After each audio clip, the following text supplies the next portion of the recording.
Quer dizer, qualquer jornalista que se pretenda sobreviver nessa profissão tem que ter na cabeça essa ideia. Ou eu tenho credibilidade, ou dificilmente eu vou me firmar, ou dificilmente eu vou ser reconhecido, ou dificilmente eu vou ser levado a sério. Não é isso? Quer dizer, na hora quem vai assinar, Marcelo Beraba, não é isso? Então, bom, quem é esse cara? Qual é a credibilidade desse cara? O que ele tem? Então, a nossa apuração jornalística, de que maneira nós estamos buscando as informações, processando essas informações, trabalhando essas informações, completando essas informações e colocando nos jornais. Isso daí é a coisa mais elementar do jornalismo. Não é isso? É a apuração jornalística. No entanto, é o que a gente menos discute. É o que a gente menos para pensar. É como se fosse algo dado, que tivesse nascido com a gente. Ah, você nasce jornalista, então você vai saber apurar. Não existe isso. É muito frequente a gente encontrar casos de bons jornalistas que começaram bem a profissão e que, no entanto, não trabalharam devidamente a sua apuração e, depois de um tempo, são jornalistas limitados. Onde vai ficar visível isso? Vai ficar visível no texto jornalístico publicado, que vai afetar o quê? A credibilidade dele, a credibilidade do jornal e, portanto, de alguma maneira, isso tem a ver com o nosso futuro.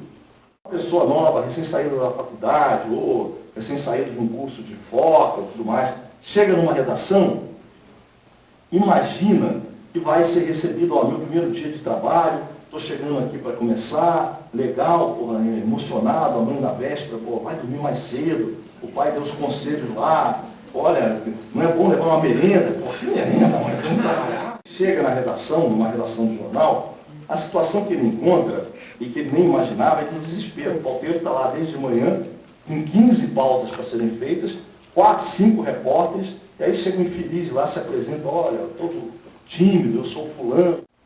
É provável que aquele chefe de reportagem, o editor, vá se surpreender. Por quê? De alguma maneira, esse novato, esse foca, esse recém-chegado, de alguma maneira, ele tem um aprendizado. Fustiga. Ou então ele chegou, sentou, e o texto dele surpreende, cara. Sujeito, verbo, predicado, primeiro parágrafo, segundo parágrafo, terceiro parágrafo. Pô, o cara é alfabetizado, escreve direitinho, cara, incrível. Porra, sensacional. A gente estava esperando um negócio ali do outro mundo. O cara não ia nem chegar no local, ele chegou, não ia nem perguntar, perguntou, não ia nem anotar, anotou, não ia nem conseguir voltar para cá, voltou, não ia nem conseguir escrever, escreveu. Né? Bom, aí você publicou no dia seguinte, esse cara já é um veterano, já está saindo para beber com o pessoal, já virou, entendeu, veterano ali, e começou, ou começaram os problemas desse cara. Por quê?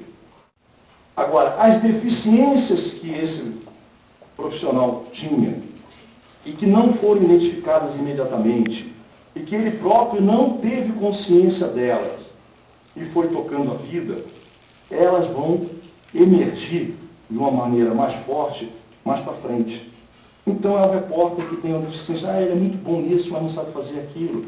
Ele é ótimo para isso, mas para aquilo nem adianta. E aí o cara vai ficar 5 anos, 10 anos ali, aí está empacado, e aquele repórter ali mediano. Para quê? Um texto mediano, passando.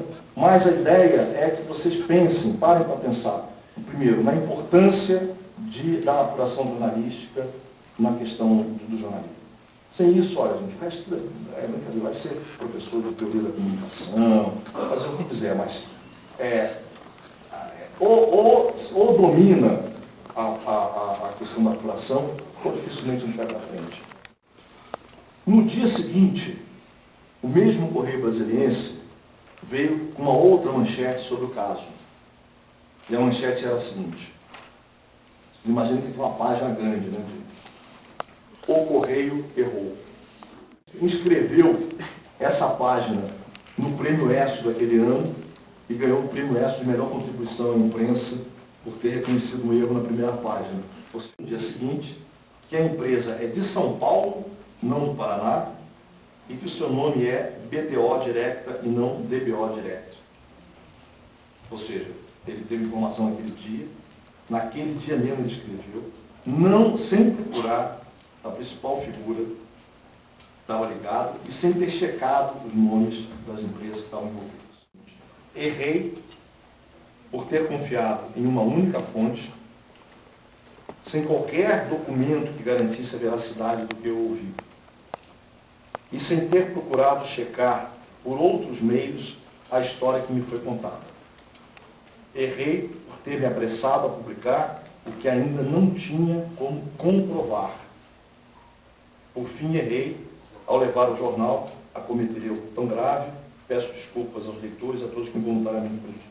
Então, esse aqui é um texto. Quando nisso, comecem a correr atrás, a ter uma leitura diferente das reportagens que vocês leem, pensando nesses fundamentos.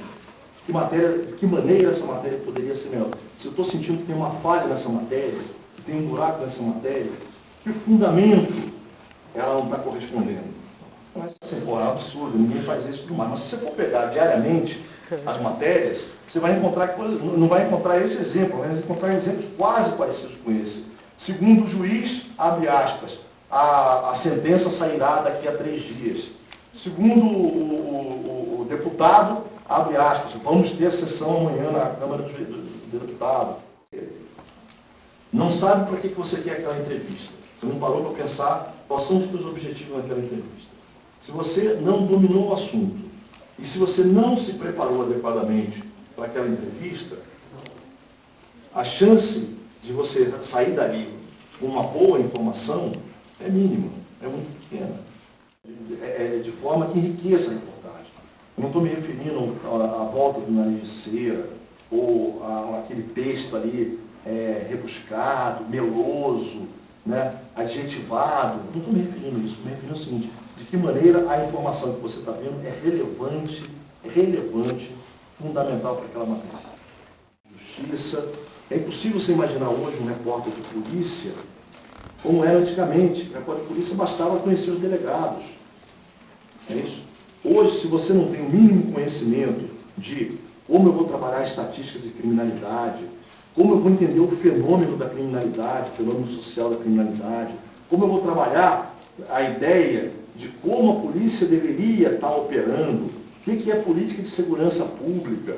Se eu não tenho essas ideias, dificilmente eu vou conseguir fazer um bom jornalismo policial. Vou fazer aquele jornalismo policial de sempre. Matou ontem, segundo o delegado falou, etc, etc, etc. Do país. Não vou conseguir cobrir. Eu não vou fazer fonte. As fontes não vão confiar em mim. Vai ser uma conversa de... Entendeu? Elas vão me manipular. Esse é um grande problema. Eu vou ser manipulado de alguma maneira. Porque eu não domino aquilo. A economia foi se especializando em função disso também. Ou seja, eu não posso ser manipulado. E mesmo conhecendo tanto, a gente frequentemente é manipulado. Nós temos que estar permanentemente procurando documentação prova. E eles, de alguma maneira, estão permanentemente escondendo documentação e prova. Então, esses bancos de dados públicos que a gente tem hoje, que eu citei, TRE, TSE, Junta Comercial, cartório, etc, etc, provavelmente já não são suficientes para dar conta, porque você arranja um laranja, você não depositou o dinheiro aqui, depositou lá fora. Então, o que a redação tem que fazer? Quebrar a cabeça, de que maneira eu vou encontrar. Dito isso, ou seja, eu tenho que me preparar para as entrevistas, eu tenho que estar preparado para bem observar, eu tenho que conhecer bem os assuntos, eu tenho que buscar prova para publicar uma reportagem. Eu estou trabalhando esses fundamentos, eu tenho consciência deles e estou me questionando o tempo todo se eu estou trabalhando bem cada fundamento. Feito isso, o que nos resta? Fazer tudo outra vez. O que é isso? Rechecagem. Ou seja, o nome que eu estou colocando na matéria é aquele mesmo, os dados que eu peguei são aquele mesmo. Se a gente não tiver consciência de que a apuração jornalística é fundamental e que ela não nascemos com ela, que a gente tem que desenvolvê-la, que tem que trabalhar. E para trabalhar a gente tem que ter consciência em relação ao que significa uma apuração bem feita. Se a gente não fizer isso, se a gente não trabalhar isso, dificilmente a gente vai conseguir ter uma boa reportagem, portanto, voltando àquele ponto inicial, credibilidade, etc.